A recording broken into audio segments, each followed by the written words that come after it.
Hello, you're listening to a Heroes Welcome Episode 8. Thank you so much for tuning in. My name is Wes, and with me to talk everything in the world of Overwatch, Andrew. Hi, Andrew. I'm doing better now. It's better late than never. Would have been nice to have it on our normal day, but, certain things, just can't be helped. Yeah, the podcast is coming a day late because my PC decided to get corrupted by crazy fail magic and a bad RAM stick. Yeah, Goldan just came right through the dark portal and just wrecked your computer, huh? Yeah, just everything's corrupted, including the subreddit. We've been seeing a lot of growth in the subreddit. A lot of new users spewing out. Yeah, all over my new shoes. All over your new shoes. Yeah, subreddit's been a little crazy lately, but, surpassing all the other Blizzard games, even some of the popular games, CSGO, so great to see the shows that the Overwatch is growing and just getting better and better all the time. So yeah, what I see is a large population of players because we know it's about 7 million or so. We know that's less than these other games, but a lot of them are on the subreddit, maybe getting involved, maybe. Yeah, I mean, we're seeing a lot of people interacting with the subreddit in Overwatch as a whole.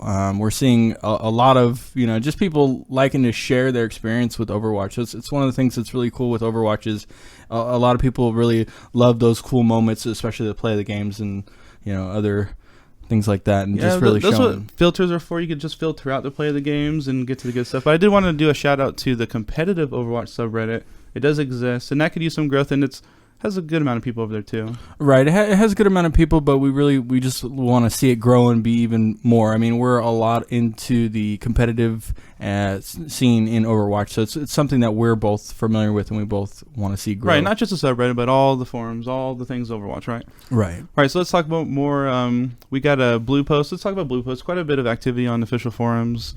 So we got an explanation of lever penalties. A lot of people don't understand the exact ins and outs of a lever penalty, or some may not even know that it exists in Overwatch. So let's talk about that.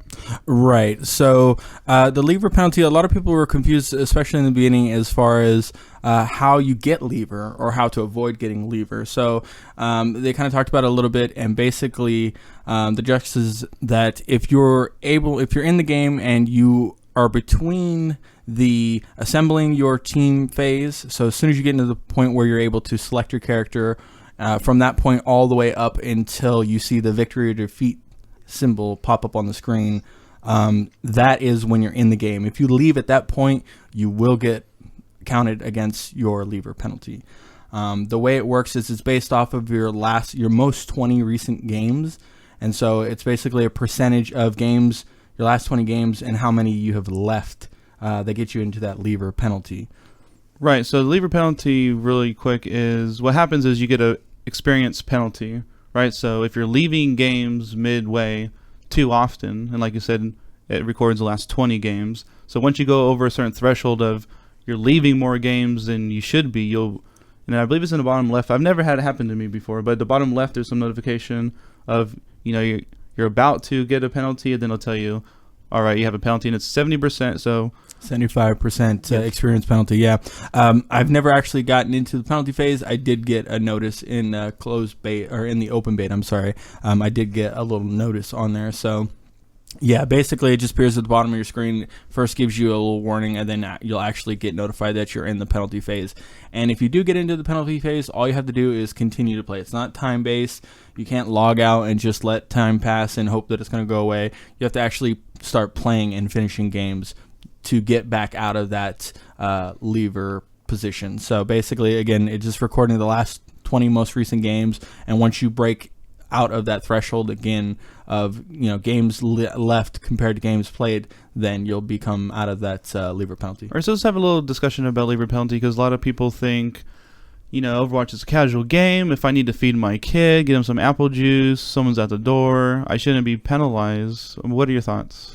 Well, I mean, it's a little bit interesting in the situation that we're in right now, where we don't have a ranked play of a sort. So I think a lot of people are in quick play, and we have this huge divide between people who are just wanting to play casually and people who are still serious about it to some degree, because we don't have a ranked play at the moment. So I know Kaplan mentioned that basically they've seen it in the beta as well, and as soon as ranked play gets added in the game, hopefully by the end of this month, we'll actually see a big shift from that. A lot of the more serious people obviously going to be in ranked play, and so then we won't have so much of this issue. Quick play will be more casual.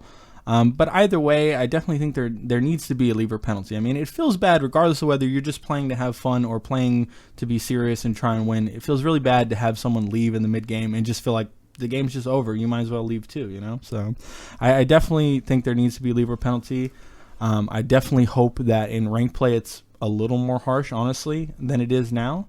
They talked about it in the past, and it's pretty light right now. You have to leave quite a few games to get into the lever penalty. As we both said, we've not experienced it. So Right. So, in my personal opinion, I want the harshest lever penalty possible, and I only say that because I know Blizzard's making the game, and they're not going to make it that harsh. So whatever they're gonna accept as right. So whatever they want to put the line, put it there, guys. But I mean, the matches last about 7-8 minutes. I mean, we're not talking about MOBAs that go an hour and a half. You don't have to commit that much time. If you're not able to commit 10 minutes to a match, then don't put the other 11 people at a disadvantage and ruin their gaming experience because you're not able to, just sit in front of your PC for a very small amount of time, right? Right. I mean, like you mentioned, the others with the MOBAs and other games like that. I mean, you have to allocate so much more time.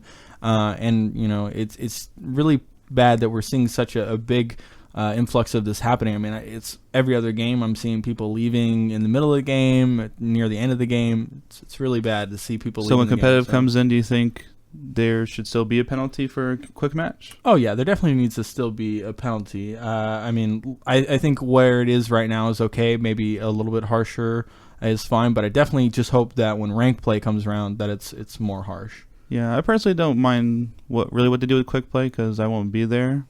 I mean, very often with the ladder, but I just want the best game experience for everybody, right? Right. I mean, the better experience is just going to be making sure that people are aware where the line is, when they can leave and when they can't leave, and just knowing, I mean, like we said, it's a very little amount of time that you're allocating to this game per game. If you can't allocate 10 minutes, don't start a match. Don't join. So, all right. So let's talk about more on the forums. There've been quite a bit. So Kaplan, let's start with the matchmaking. Right. So a lot of people think that there's a forced 50% win rate, and Kaplan's come out and debunked the myth. And I'll be honest. I felt what the community was speaking on this because there's a lot of talk about this on a lot of different places. Right. That the game somehow forces you to have a 50% win rate. So if you go on a winning streak, it's going to put you in a game that loses no matter what, vice versa. And it's like a forced upon a 50% win rate. But Kaplan came out and said that is in fact not true. And I believe this isn't the first time he's addressed this problem. Right. It's not the first time that we've heard this mentioned. It's definitely not the first time that Kaplan has addressed it. And again, the same kind of thing you mentioned. It definitely feels like you could make a case for that if you had no evidence or no other knowledge of what's going on. But it's definitely not the case. Kaplan spoke in length about it, basically just saying that that's kind of a result of them trying to make the game, the matches, the best that they can. I mean, that's the way it should feel, that you have a pretty even chance of winning across the board, whether it's you or your whole team having that nice 50-50 chance of winning. So it's more of a result of the matchmaking than it is the matchmaking itself. Right, so it's kind of confusing, and I think a lot of people don't fully understand how it works. So the ideal way that a matchmaking system works is everybody on both sides of the team have a 50% win rate. So that's a good quality match, right? So you don't have people with different skill. Everybody has a 50% chance to win based on their abilities and what have you. Right. Now that over time is going to mean a lot of people have about a 50% win rate, but that doesn't mean that it's forcing a 50% win rate. Right. I mean, if you play for, long periods of time, it's easier to notice, I feel like, because you can go on streaks and runs where you're winning, 5, 10, 8 games in a sitting, and you start to more notice that it's definitely not forcing you into, losing to bring you back into that 50% win rate. It's just more, like I said, a result of their matchmaking doing what it's supposed to do and making it fair on both sides of the coin for people. Correct. So Let's talk about a stable launch with few variables as possible. Yeah, so I know Kaplan talked about it before the launch of the game. Leading up to it, they talked about switching gears before the launch and just trying to make things very stable, not making very heavy-handed changes as they've made in the past to characters and to maps and such to make sure that they had the most stable launch they can. And so he's just kind of reiterating that and letting people know that, you can expect changes coming. They're going to be making balance changes here and there. But for this block of time that we're kind of getting out of now, they wanted to make sure they had the most stable launch they possibly could. So they weren't really keen on changing anything so far. So we're looking forward to seeing changes in the future coming pretty soon here. So he's just kind of reiterating how they wanted to go about the launch. Yes, because we saw a lot of balance changes, a lot of map changes during the beta, and it was pretty aggressive, and they were outspoken about that. But Kaplan just came out and said, for the launch, we wanted to be stable, not too much changes, we want the variables to be pretty consistent. But he did say that they're at a point now, after the little launch, to be able to reiterate and have more balance and content patches more frequently. Right. So we're passing that threshold of where launch is stable and we're out of that, and so now we can start looking towards the future and kind of balancing things out, definitely. And specifically he mentioned McCree and Widowmaker maybe as early as this month being changed. Right. So a lot of people have been, complaining specifically about McCree, some people about Diva as well, and even Widowmaker. So they had kind of talked about it in the past. They mentioned it on the forums. They kind of specifically McCree they were looking at. So it's important to note that it's not just the outcry of people that's causing them to change it. They do look at numbers. They don't just hear. Right. That's not the reason they're changing it. I feel like they have a very good system for evaluating where the characters are. They talked about it in the past, having multiple different sources that they draw from the anecdotal, from both themselves on the team who play the game as well as players themselves. Plus, they have a huge wealth of the ability to pull different statistics. So they're definitely looking at it. They mentioned in the past that they were looking very closely at McCree.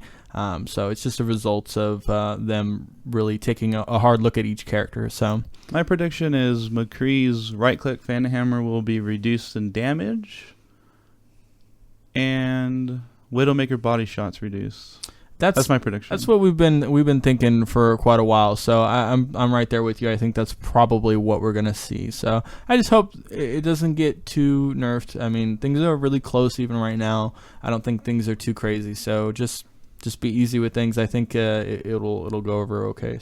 So in your opinion, what is a healthy amount of additional content? How often should we be seeing these updates? Because you can make an argument that you don't want it to be disrupting. You don't want every time you log in a game, May's Icicle now twice as fast, and this has changed, and this is different. You don't want it to be unstable, right? So where's the sweet spot there? Right. So they talked about it in the past. Kaplan specifically mentioned that they're trying to kind of figure out exactly where this balance is. They don't want to be too frequent with the updates, that it's changing things so fast that new players and other players coming to the game after breaks and such are not lost in it, and they don't want to lose the fun of the game and lose the core of the game by changing it too much too quickly. So for me, it really depends on the situation where the game's at right now. Right now, I feel the game is in a very good place.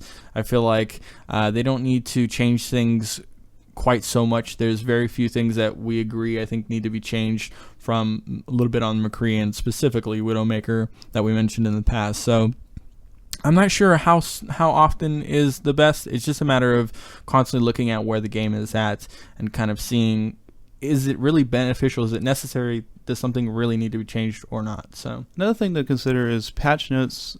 I don't believe I've seen, the game just launched, but certainly in the beta, they didn't actually release patch notes like they do in their other games, where this ability got changed, like here's the notes. It's just kind of, I'm saying, like a detailed breakdown of all the little changes. It'd be nice to get that in Overwatch. Yeah, I mean, it's definitely something that I'm sure we'll see in the future with changes coming. I'm sure we'll see it soon. So definitely, it would be nice to have any information on changes easily accessible for people who want those.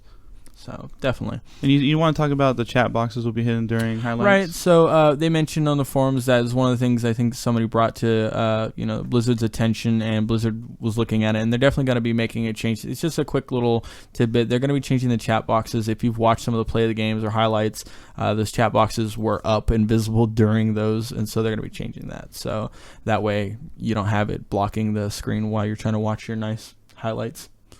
Right, because they're all over subreddit. Right. Yeah, definitely interesting to see some of the chat going on in the middle of the nice highlights. So, but speaking of which, another thing that they're going to be changing, that they're going to be looking into anyways, and interesting enough, Kaplan specifically said that they had a ping system in the game previously, in another alteration of the game, and they're going to be looking into adding that back into the game. Just being able to mark locations on the map, maybe where a flanker is coming from, or where people should be meeting up and such. So just adding options to the game and making things a little more communicable in the game. Obviously better than not. So yeah, I remember in the past people were recommending maybe having more options, like command options, voice commands, and Kaplan noted that they had more of them, but they weren't being used. Right, so that's another thing you kind of got to watch out for. I mean, obviously, I'm of the mind that any options are better than less options, but there's a point at which too many options or too many things clutter things up and are not getting used, as well as they did mention talking about communication in the game using voice chat among teams. So it's definitely one thing that they're looking at, as well as trying to make sure that they do the best they can to facilitate communication in the game between teams. But adding this ping system also kind of gives people the option of being able to use it instead of using voice communication. So we're already seeing a little bit of a slow turn into people using the voice communication. So it's definitely something that they have to consider, is whether that is beneficial or not in the long run. But I highly recommend people to use a voice. It's very effective. I have fun in it.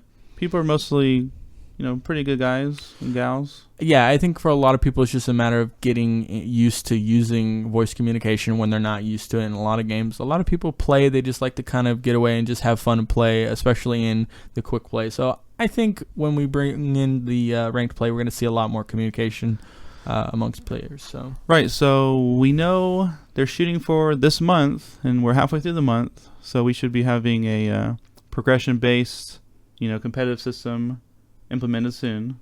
Right, so previously their ranked system was more of a progression-based system.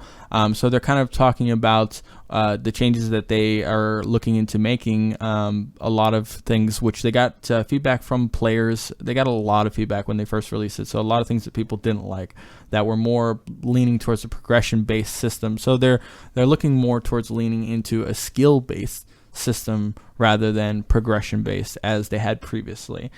So previously they had it more of a journey from your position and ranked up into kind of where you would end out the season.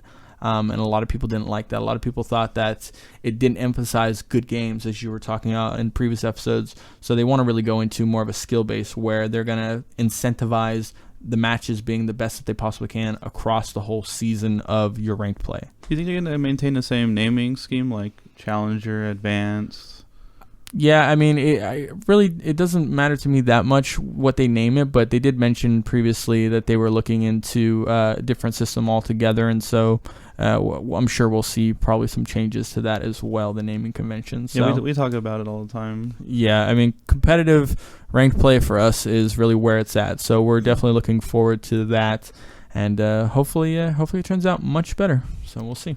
So just a sentiment I've been hearing from a lot of different places is the inability to play Overwatch solo and have a good time. And I have not been experiencing this at all. I've talked in the past about, I really hope there's a solo queue in the competitive play. And I mean, half of all my game time I spend by myself, and I have a much better win rate by myself.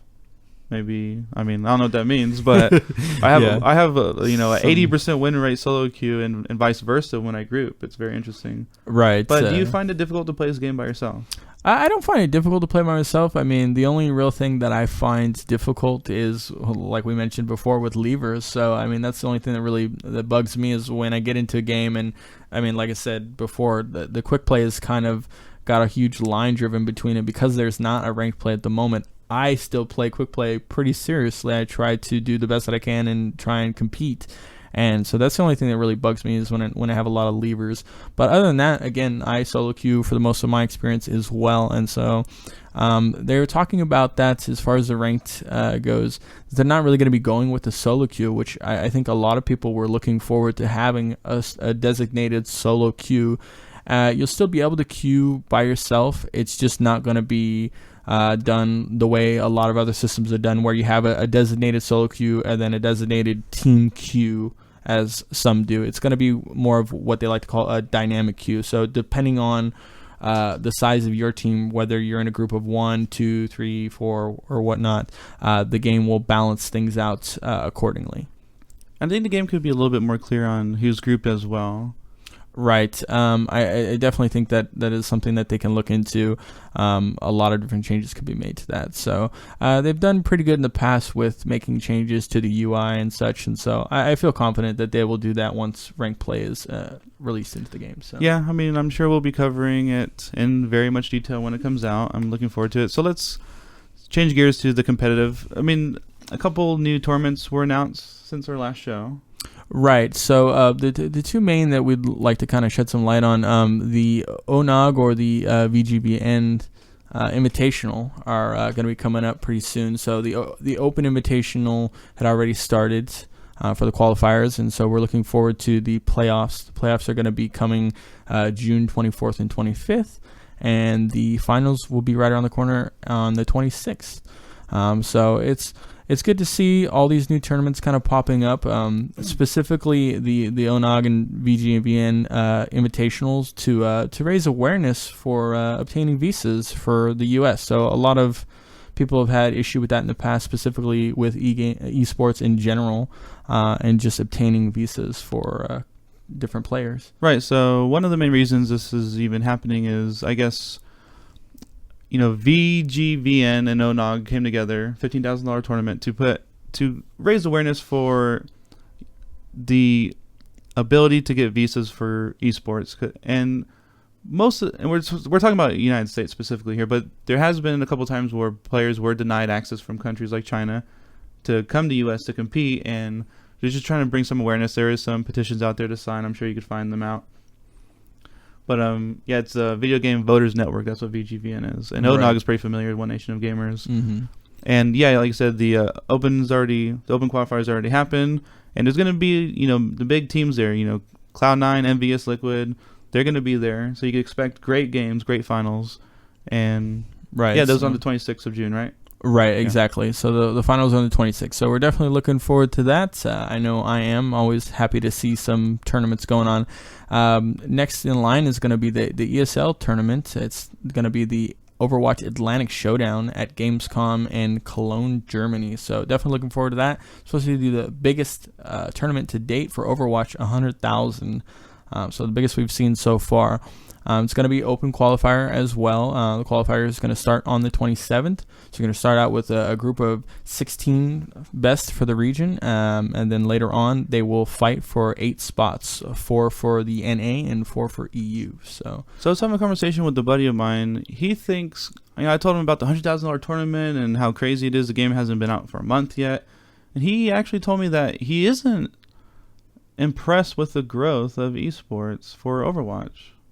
That is definitely surprising to me. I haven't seen another game launched like this with such, an esports following yet. So, I mean, the growth so far has been pretty amazing to see. I'm not quite sure why he would think that the growth is not. I was just wondering if, yeah. I mean, I think it's great. Like I said, the game's just come out. I mean, it takes time to get these large organizations. We're talking massive prize pools because you need so many different people involved. You know, you need the players, the organizations, the sponsors, all coming together. And everyone's kind of in the same spot, like, okay, how big is this? How much of a prize pool we shooting for? What kind of numbers can we pull? And we've seen really good numbers. So far we've seen really great numbers out of Overwatch, and it's growing all the time. Again, not even just right around the corner. ESL, $100,000 prize pool, biggest yet. So we're definitely growing, and it's going in the right direction. So, like I said, we've already got some big name organizations: Cloud9, Envious, Liquid, all those already joining the Overwatch game. So.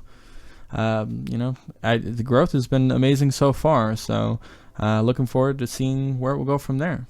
Yeah, I agree, and we'll definitely be covering those final games, and I'm looking forward to what kind of scoring systems they have, the different formats we talked about that in the past. I'm trying different scoring systems, and all of it has been pretty interesting, and either way, it's been fun to watch so far. So yeah, and ESL was the first one introduced the 1 hero limit way back before the more recent games that we've been seeing use it. So yeah, so definitely looking forward to that. So keep your eye out for that, guys. We'll be covering it more in the future as well. Right, and let's get to strategy. So last week we mentioned that we're going to be covering Mei.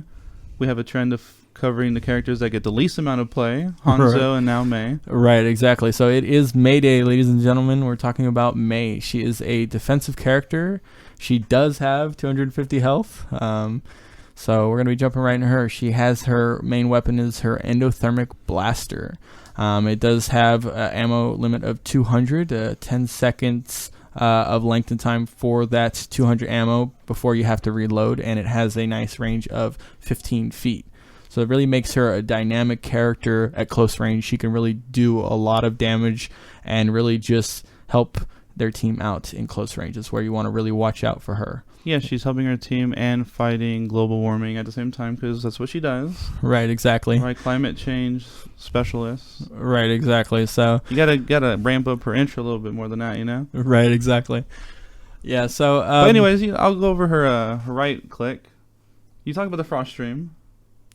Yeah, we mentioned it. The primary fire, her frost stream. So it does 45 damage per second, and it does freeze and eventually stuns the character. It does about 80 damage up to that point. So 80 damage, freezing all the while, and then becomes a stun. And it's a 1.5 second freeze time where the character is unable to move. That resets after 2 seconds of not being hit by the frost stream. So as soon as you get in that range of being attacked by Mei and she's trying to freeze you, you need to get out of there immediately, because if you get frozen, it's pretty much over for you unless you're a tank or you're being healed. Yeah, there's a few exceptions, but most characters you want to stay outside that 15-foot range where she's able to slow you down. And they made changes in the beta, but right now, as soon as you get hit with it, you're slowed down pretty dramatically before you're able to kind of get away. Right. There are a few people that are able to get away pretty reliably. Tracer Blink, you can roll out of it with McCree. You can Swift Strike out of it with Genji as well. And another important thing to mention, it does not penetrate shields or barriers, so Zarya is very good for that. She can help her teammates out. If someone is in attempt of being frozen, she can barrier them and they can get out of there. Reinhardt as well with his shield can kind of stay close enough and just put up that shield and not be frozen. All right, and her alternate fire, right mouse click on the PC, icicle projectiles. So they made a change in the beta. I know I always talk about the beta, but that wasn't very long ago, A lot of people watch videos and stuff change, So the projectiles move pretty quick now. There's 25 ammo per shot, and you can get a headshot. It has a pretty big hitbox like Hanzo Arrow. I noticed, pretty. Yeah, it's real easy to get headshots with her projectiles. So there's a little delay. You right click and you get a lot about Mei is feeling her out. Yeah, she definitely plays a little bit differently than most characters in her situation. So timing her right click, timing her blizzard, timing. It's just understanding how it works. Right, exactly. So it does have 25 ammo per shot it uses up. So again, she has 200 ammo total. So you have 25 ammo per projectile. And she is able to get headshots with that as well. So it does about 22 to 75 damage depending on where you're at with fall off, of course. There's a pretty good amount of fall off as well. So again, we mentioned that there is a little bit of delay. It's about half a second, almost a full second, before the actual shot goes off. Right, and her shift ability, Cryo Freeze. Is that how you say it? Cryo? It's Cryo Freeze. Oh, Cryo Freeze. I'm bad at words. I just call it Ice Block. Right. It's very familiar to those of us who are familiar with the Ice Block. So, yeah, a lot of people call it Ice Block. It is Cryo Freeze. It has her shift ability. It lasts for a duration of 4 seconds, and it does heal you. It heals you for about 150 HP, and it does have a 12-second cooldown. One other thing to note is you can cancel it prematurely. So you'll see a lot of people using that. If you're using it correctly, as soon as you get healed up, you can cancel it. Not always saying that that's the best option, but you can definitely catch some people off guard too. If people tend to huddle around you as you're frozen, you can catch them off guard if you cancel it real quickly and get out of there. So yeah, because you're pretty susceptible. If Junkrat's around, he just put his trap right out at your feet. But I mean, you're able to kind of negate ultimates altogether, wombo combos. You know, if you get Zarya ulted, Hanzo ult, you're able to just negate it entirely. Right. The Cryo Freeze is completely impenetrable. There's nothing in the game thus far that breaks it. So you are safe inside your little nice icy, cocoon. But you are very susceptible when you come out of it. So just kind of keep that in mind. You'll see people huddling around you. And yeah, it's not fun to just get killed. You're able to contest points as well. You know, you can stand on or near the payload or on a point while you're frozen. Right, exactly. So if you get onto the payload or the point and someone ults, you can definitely still be frozen in your little ice block and still be contributing to the objective in that manner. All right, so let's talk about our ice wall. It's default E on the PC. The wall lasts for 4.5 seconds. You're able to put up a pillar of ice, and you're able to put it horizontally and vertically.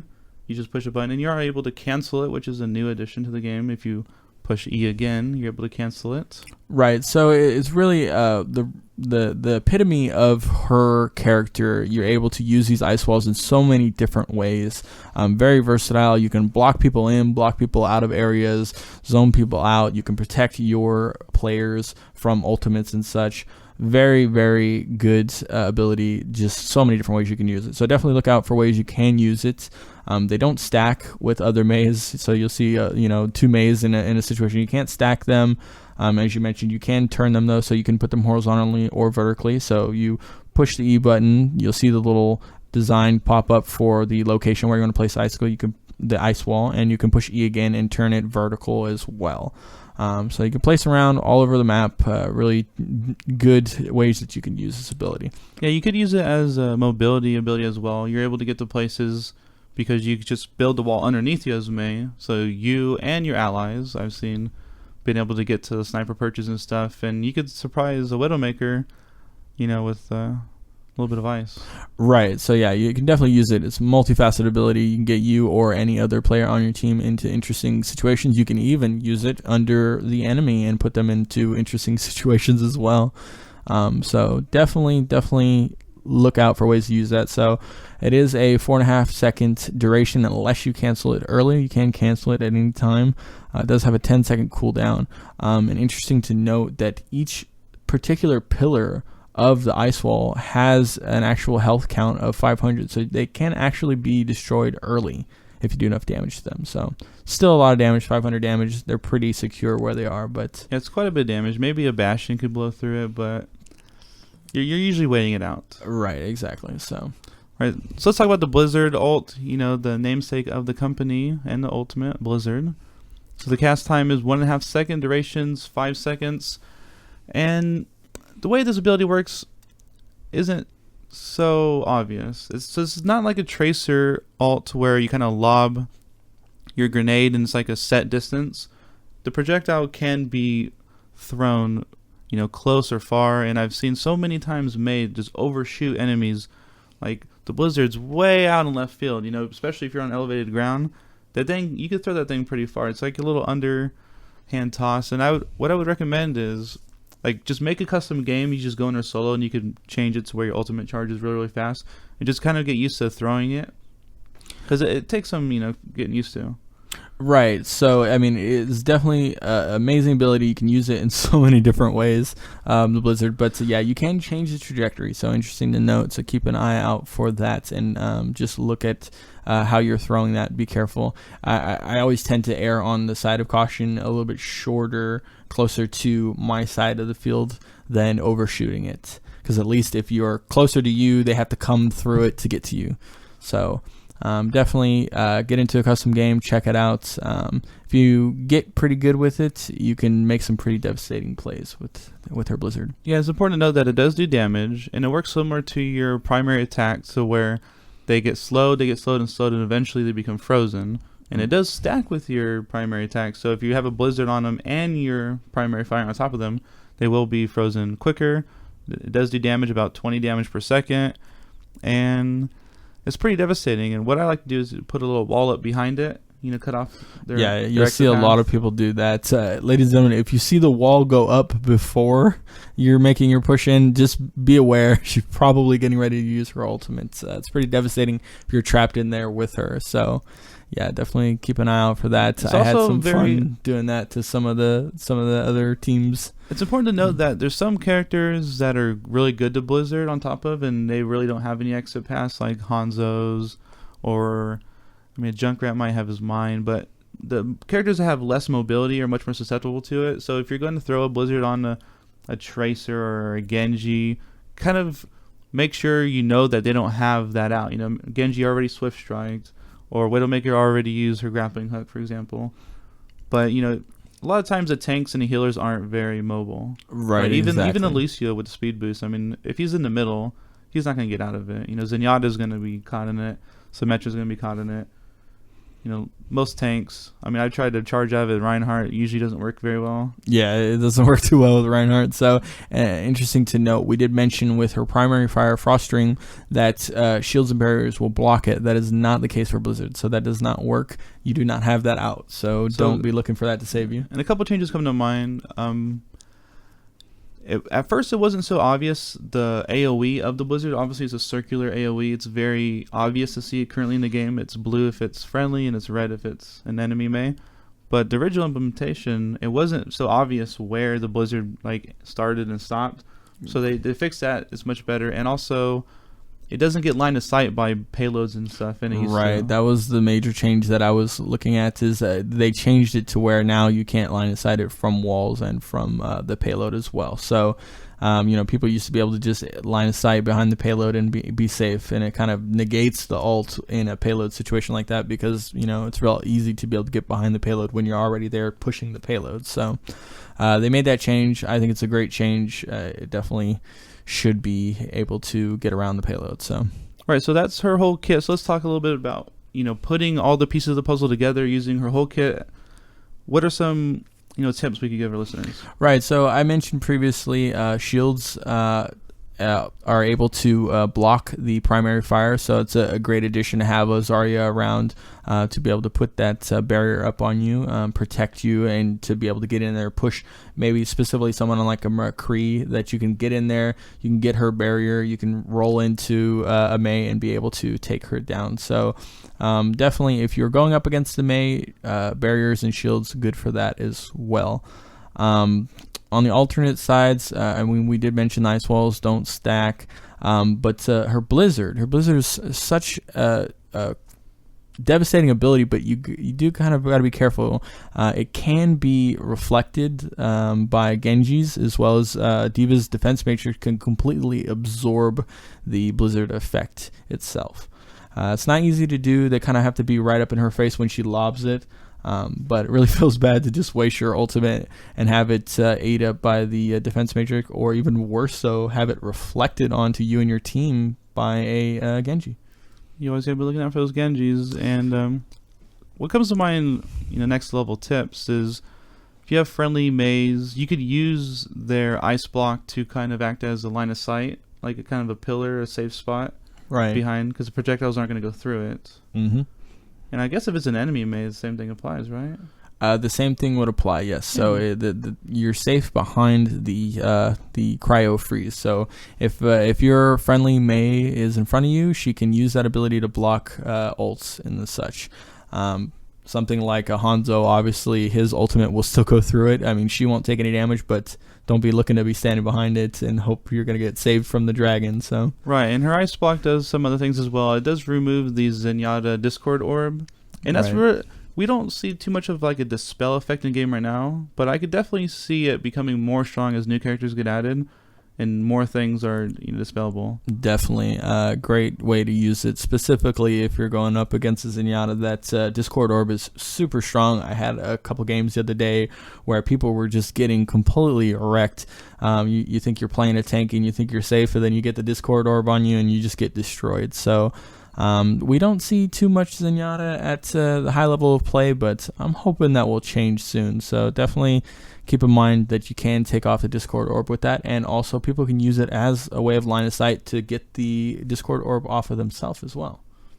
Right, and I'm thinking about things you could dispel. Widow's Vine, or Widow's little mine. Venom Mine, yeah. Yeah, the little dot on that. You're obviously not going to take damage when you're in your Right. block. Even if Tracer lands a sticky bomb on you, you can still ice block out of that, which is really nice as well. So yeah, definitely use her whole kit. She does have a really good kit. We don't see a lot of it high level. I think a lot of people are still learning how to use her, and she is very different to kind of fit into a very knit team element. But I think the more we see a lot of these one hero limit tournaments coming around, we should definitely see a lot more of her coming out. So I believe she does shine a little bit more at the one hero limit. I think you have to build your comp a little bit more around Mei as opposed to some other heroes. McCree's going to be good regardless of your comp. Right. 76 is pretty sufficient on his own. Mei requires a little bit more CC.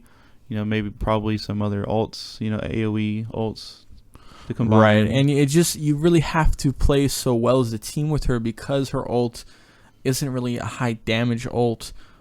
You kind of have to be ready for it. Your team has to be aware. There has to be really good communication, where you're going to place the ult, when you're going to place it, and your team has to be ready for it. So again, it can be very devastating if used in a team fashion and your team is aware of it, and you have really good communication. But on its own, you're just freezing people. I mean, it does do damage, but you on your own, you may be able to take out one or two people, but it's not going to be as strong as itself. And I think she's also stronger on the map, so we don't see played that much in competitive as well. Right. My favorite time to play Mei is defending point A Hanamura, because you have the one choke point, the big double doors. Right. And when one or two people come through that, you put up the ice wall, and their whole team is cut in half, and it's usually a field day. Right. It's much easier to deal with one or two enemies coming in and keeping them separated, especially from their tank and their healer and such. That those choke points, she's really strong at being able to separate people. And I mean, I had a few games on point A of Volskaya that I had some pretty great plays with her, just being able to stop people coming in that checkpoint. It just one Mei right there, just playing defensively, being careful not to be just caught out in the open and killed. You can hold people through a choke point for such a long time if you use her right. Right, and her ice wall does negate a lot of ults. Definitely. I've seen good, Zarya ults your team. You put a wall in between you and the enemy team. I mean, Reaper ult, a Diva that's going to explode mech. You just put a wall.